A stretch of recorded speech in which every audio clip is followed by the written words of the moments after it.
good afternoon. You're watching Market Fatafat on ET now. I'm Vinny Motiwala with me, Cheryl D'Souza. Cheryl, very good afternoon to you. And a decent day coming in for the markets, right? And we saw the Sensex at 80,000 at one point of time. As of now, recovered from the day's lowest point. Also the Nifty, 6th and 7th, and just a slight bit that range that it's managed to stay in.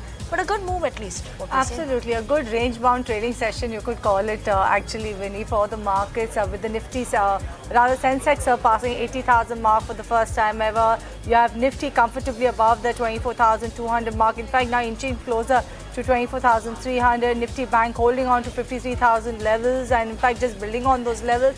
And HDFC Bank, which has been a sore point for a lot of them, is actually today participating and has hit record high levels on an intraday basis as well. So yes, a good day coming in for the markets indeed, Vinny. Absolutely, a good day for the markets. But on that note, let's get started with all the stocks that have been buzzing in trade on the back of news flows and on technicals.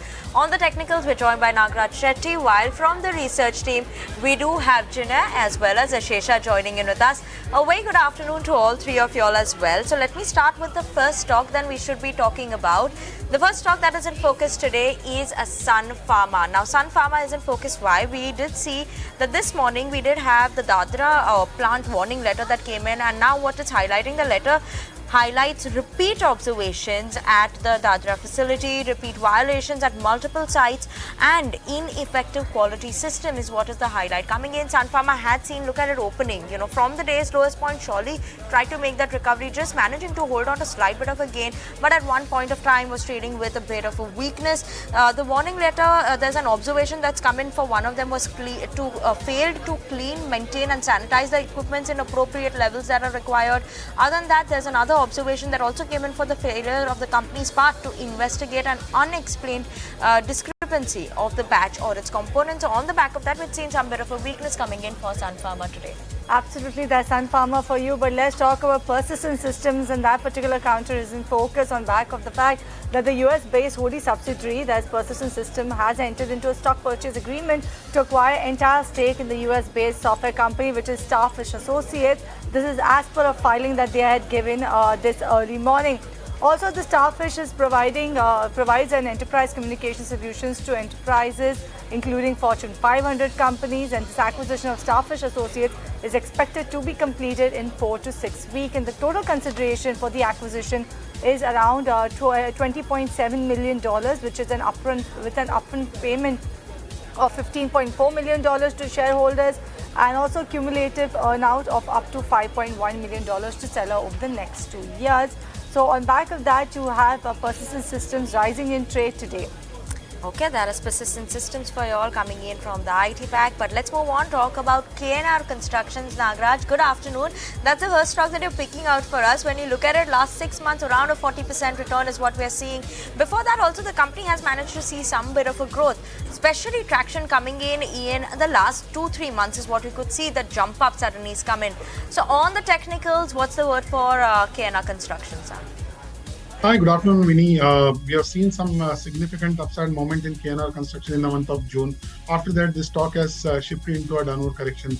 It's a healthy downward correction. And today's up move is indicating that this downward correction seems to be over, and the new upsurge is likely to resume from here onwards. I'm expecting this upside momentum to continue from here onwards, and the next upside resistance to be watched for this stock is around 385.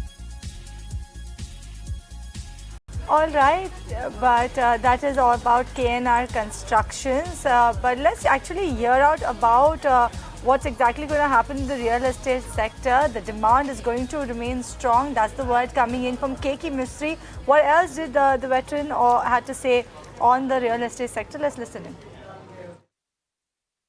Sector is going to grow not just in residential housing but also in commercial housing, and India has really become the back office of the world. So you'll see more data centers getting created, you'll see more REITs getting created. Today there are 4 listed REITs and they've been extremely successful, and I think it's only a matter of time before we see more developers putting their properties in REITs. So you will see potential continuous strong demand for real estate in the country. Okay, so and a quick couple of views on what the expectation is from the real estate and the infra sector from the upcoming union budget. Well, I think the focus will be on affordable housing, in my opinion. and there will be some, in my opinion, some scheme or the other that will come up for the affordable housing segment. If you remember in the olden days, I think it was in 2016 or 15 or 16, the government had this scheme of the CLSS scheme, Credit Linked Subsidy Scheme, where if you were a first-time home buyer and you were buying a property of up to a certain size, then you were entitled to some amount of concession or subsidy from the government. And I think something like that, now whether it is in the form of a subsidy or not, I don't know, but something of that sort will come for the real estate sector to encourage the lower income people to be able to buy a house. Okay, let's move on to the next stock, and a couple of names coming in from the chemical side. Ashesha, why are we keeping the chemical sector in focus? The whole host of chemical stocks are in focus today on the back of a central channel check for chemical sector. First up, they've spoken about acetic acid prices, where they say that they've declined by about 1% on a month-on-month basis, which is a negative for GNFC but positive for a couple of other consumers, which includes the likes of Lakshmi Organic and Jubilant Ingravia.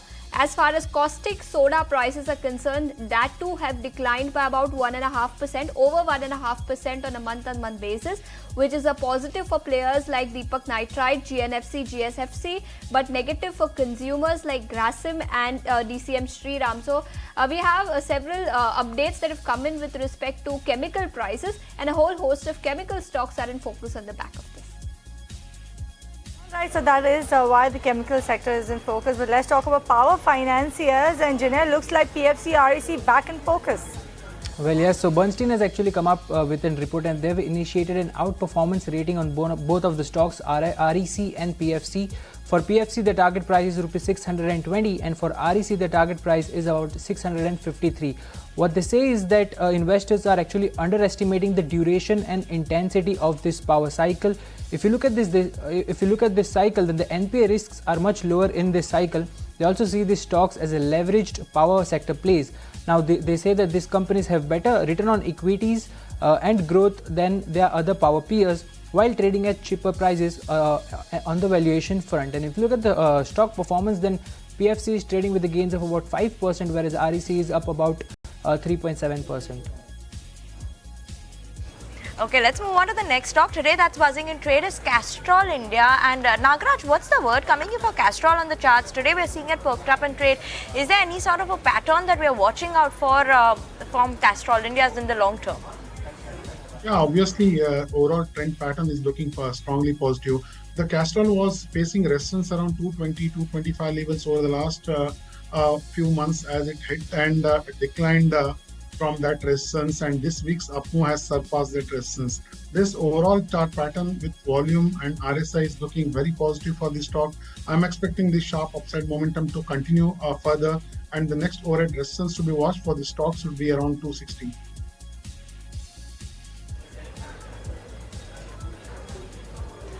All right, on that note, we'll slip into a break on this edition of Market Fatafat. More stocks to discuss on the other side. Don't go anywhere.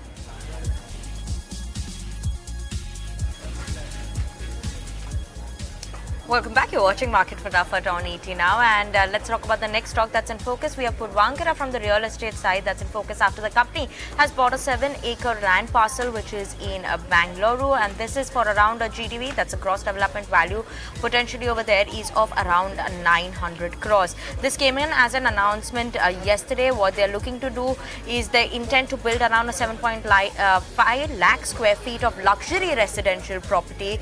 So yes, we'll be keeping an eye out on Puravankara today, managing to hold on to just gains of almost 1%. It was a bit of a spike up that we'd seen furthermore earlier in the day, but as of now, it's holding on to gains of almost 1% on the back of the land that it bought in Bangalore, real estate development, luxury property that they'll be building over there, so keeping an eye out on that. All right, let's put the spotlight then on Indiabulls Housing Finance, and this particular counter is in focus because it's rising, seeing an uptick after the firm said that the long-standing proposal to change its name to Samman Capital has now secured the approval of RBI and as well as the Registrar of the Companies, or ROC. On back of that, the stock saw an uptick of as much as 2.6% and taking the stock to its highest level since June 27. The fact that they've got the impending approval for the proposal to change their name to Samman Capital. You can see the stock actually seeing a good uptick of about 2.2%. Okay, surely keeping an eye out on that one. But let's move on to the next stock that we're talking about, IEX. They did come out with their updates in terms of volumes and all, where we saw an increase of 3%. In terms of the green market achieved, also they saw achieved a 173% growth year-on-year basis. Q1, also overall the total volumes, 21% increase there. So yes, keeping an eye out on IEX on fundamentals, but Nagaraj, on the technicals is what you picked out IEX for us today. What's the view for IEX? Last 6 months, just a 12% return. Now what should we be expecting? I'm expecting further upside for this stock. Recently, it has broken above the bullish pattern of bullish flag pattern and currently showing consolidation from the higher levels in the last couple of sessions.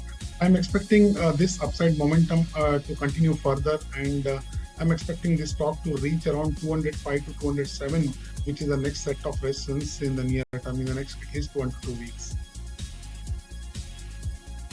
Let's put the spotlight then on V2 Retail. They came out with their Q1 operational performance, and also we spoke to the management about their path ahead. So firstly, Jinay, you go ahead, tell us exactly what are the details of the Q1 operational performance, and then we can hear what the management had to say. Came out with its Q1 business updates. If you look at the revenues from operation in Q1, it stood at 414 crores, which is a growth of about 57% year-on-year basis. If we talk about SSSG, which is same-store sales growth, it was around 37% in this quarter compared to last quarter during same period. If we talk about sales per square feet on month basis, which is PSF, for the quarter ending June, it stood at Rs 1,059%, which is an uptick of about 33% on year-on-year basis. Also, company opened in Q1 10 new stores, and with this, the total number of stores as on June stood at 127. And if you also talk about the retail area which the company has currently, as on June 30, it was about 13.64 lakh square meters. The overall top line numbers, yes, we are targeting a 50% growth this year because we are planning to open another, I think, 50 stores in the next 12 months. So this trend should continue. But if you talk about SSSG, then of course, when the base becomes higher, we cannot achieve the same kind of SSSG. But even if we achieve a 10% same-store sales growth going forward, it gives us a much better EBITDA percentage now. Okay, that was about V2 Retail, its Q1 updates, expecting strong growth even going forward, 50% growth there. But let's move on to the next one that's also in focus on the back of some updates that have come in. Force Motors, Ashesha, what is it looking like in terms of the numbers? What's the stock doing? Well, yes, weak set of operational updates that the company has reported, because of which the stock is down nearly 1.5% as we speak.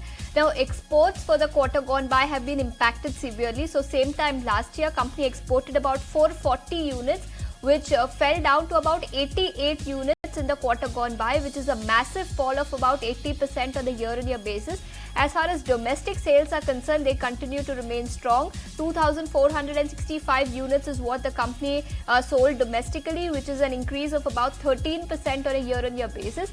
But because of the fall in exports this time around, total volumes have been impacted by about 2.5 to 3%. So weak set of operational updates, and that is the reason the stock is down nearly 1.5% today.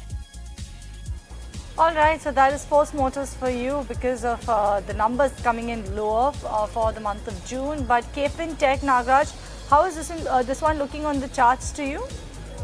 Chartically looking interesting pattern. It has been continuously in a up run. Higher tops and higher bottoms is visible on the larger time frame chart, and it has witnessed the upside breakouts whenever it has gone into a downward correction. Recently, over the last couple of months, we have seen some a gradual healthy downward correction in the stocks, and this week it has showed some decisive upside breakout from near the downtrend and resistance of around 720, 725 level. Overall chart pattern is looking positive. I'm expecting this stock to reach towards the next hurdle of around 825 in the next few weeks. Surely keeping an eye out on Capin Tech. Let's move on to stock number 13 for today. We'll talk about KEC International. The stock actually hit those record high levels intraday. 7% uptick at one point of time when I checked, but look at it, it's given up those morning gains, though holding on to gains of almost 2.5%. Now, why was it buzzing in trade today? What we saw, the company has secured an order of around 1,017 crores, and this is for the supply of tower in the Middle East. This is mainly going to be transmission and distribution and renewable business side of the company. This is an EPC LNG project which they've got in Middle East. So on the back of that today, we saw KEC International managing to hold on to good gains, 7% at one point of time, intraday up move that we saw, and right now also managing to hold on to decent gains there. All right, let's talk about the latest kid on the blog. It is Viraj Iron and Steel. This particular counter saw a good debut on the D Street today. It saw a jump of approximately 22%. 21.7% is where it is perched at right now. Remember, this company makes sponge iron and TMT bars. It opened for trade at 240 rupees per share, which is nearly a 16% premium to the IPO price of around 207 rupees per share. If you look at the IPO, it consisted of fresh shares worth about 171 crore rupees and was oversubscribed by around 119 times. Remember that the company has said that they are going to use the proceeds for plant expansion and other general costs. And also, if you look at the data coming in as per the numbers of the company, the profit actually jumped 90%. Revenue saw an uptick of about 24.5% in FY24. So that's the way. Oh, sorry, it was in the year ended March 2023. So it's FY24 only. Right? FY24 is right. March 23, FY24, that's correct. All right. That's the way how the company actually performed in business-wise last year. So that's why keep an eye out on this one. Absolutely, surely an interesting one to watch out for with the debutant on the D Street. But let's move on and talk about the next stock at number 15. Nagaraj, you picked up Borosil Renewables for us. This one, when you look at it, not done anything exciting in terms of a return in the last 6 months, or whether you even look at it in the last 1 year. Now, currently at around 520. What's the word coming in for Borosil Renewables? Anytime soon that we could expect it to cross that 600 mark? Yes, obviously, it was moving in a range-bound action over the last many weeks. You can see that more of a range-bound movement has happened for the stocks, and currently the stock price action is looking some interesting indication that it is slowly, gradually breaking above the range movement. I'm expecting the 520, 525 is going to be a strong resistance and likely to be broken out very soon on the upper side. Once on an upside breakout, this stock could reach towards the next resistance of around 600 levels in the short period of time. All right, so that's the word coming in on Borosil Renewables. But on that note, Vinny and I will slip into a break, try to decipher which financial year was it. But for that, for now, stay tuned, come back. We have more stocks to discuss on the other side.